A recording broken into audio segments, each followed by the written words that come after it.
That is the truth of the matter. I think it's probably fair to say, of course it's very difficult to measure this, it's probably fair to say that more people have been killed by the green movement with this climate scam and the biofuels taking land out of agricultural production, doubling the price of food, pricing food out of the poor people's pockets. They simply can't afford to buy the food. They're living on mud pies made with real mud in Haiti, for heaven's sake. And even they can't now afford the mud pies either, because they've doubled in price, thanks to the biofuel scare.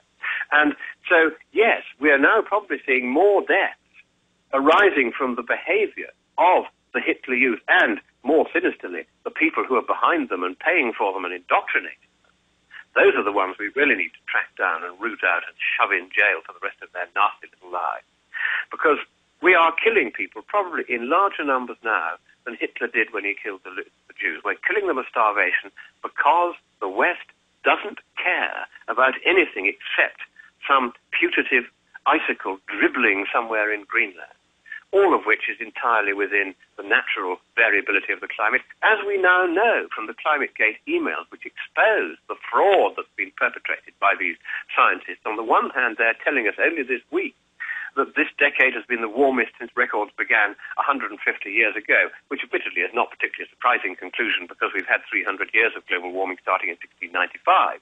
However, what they are saying privately, whatever they're saying publicly, privately they're saying there has indeed been, as I've been saying on your program and elsewhere for many years, we've had global cooling for many years. In fact, we've now had global cooling for 9 full years.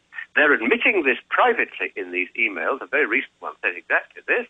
And they're saying it's a travesty that we can't explain it. I can explain it. It's very simple. CO2 doesn't have the warming effect you've been pretending it does. You've been fooled by your own propaganda. Time to go back, get out the abacus and the counting stones and do your sums again and throw away those big fancy Xbox 360 models because they have been leading you astray. And get back to real science and real measurement, and you will find that the outgoing radiation from the Earth's surface is escaping to space. We've measured this just recently, just as much as it always was, which means that the greenhouse gases we're putting in the atmosphere are having hardly any effect on that outgoing radiation at all. Therefore, it isn't staying down here to cause warming. QED, whatever is causing the warming, it certainly isn't CO2, all right, except to a very, very tiny extent.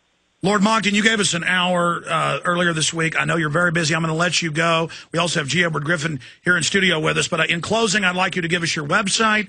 And then also, you sounded a bit pessimistic a few days ago. Now you sound buoyed, saying that it looks like they're going to have to go the dictatorial, bureaucratic way around the Constitution because even mainstream media is saying their fraud is imploding, especially with the Danish text of the treaty saying the third world has to make right at double the cuts the West did, a bait and switch at the last minute. So give us your website, please, sir. And then in closing, please give us your report, a brief synopsis on things brightening a bit. Or was I wrong in inferring that from what you said?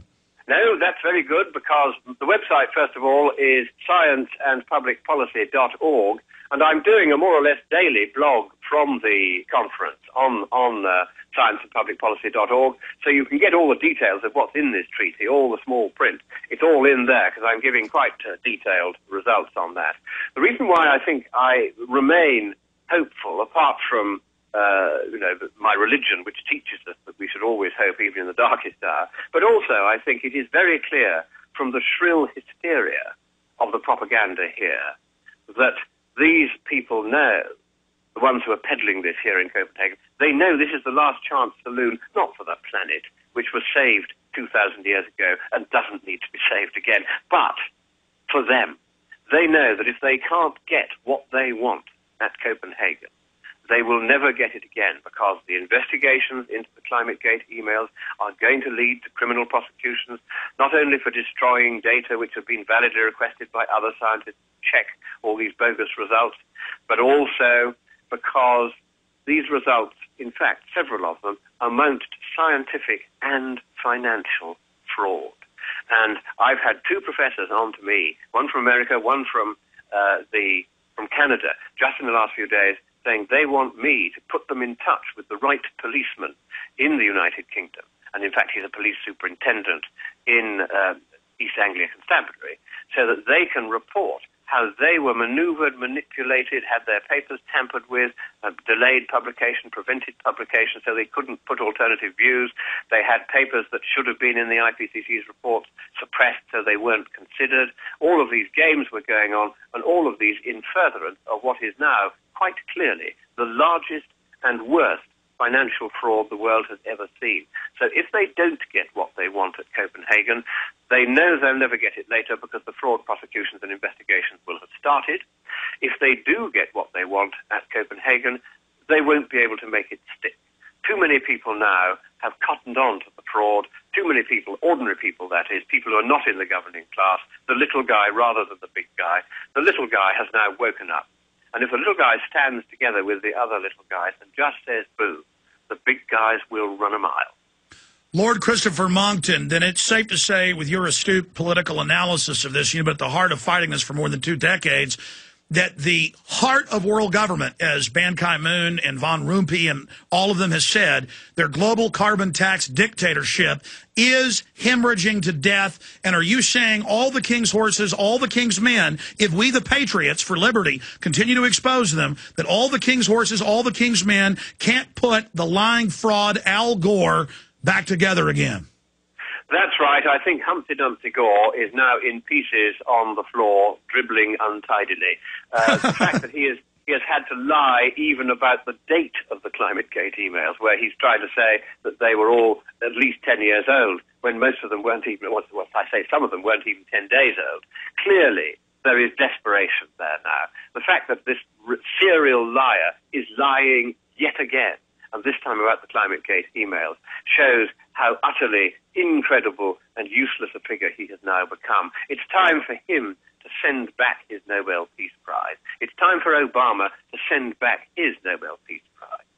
Because the people who should have won it, let's take Irene Sandler, who was nominated for it the same year as Al Gore. You know what she did? When she was a kid, she taught herself plumbing so that she could go into the German ghetto with her huge toolbox of plumbing tools and into the Warsaw Ghetto where the Jews were.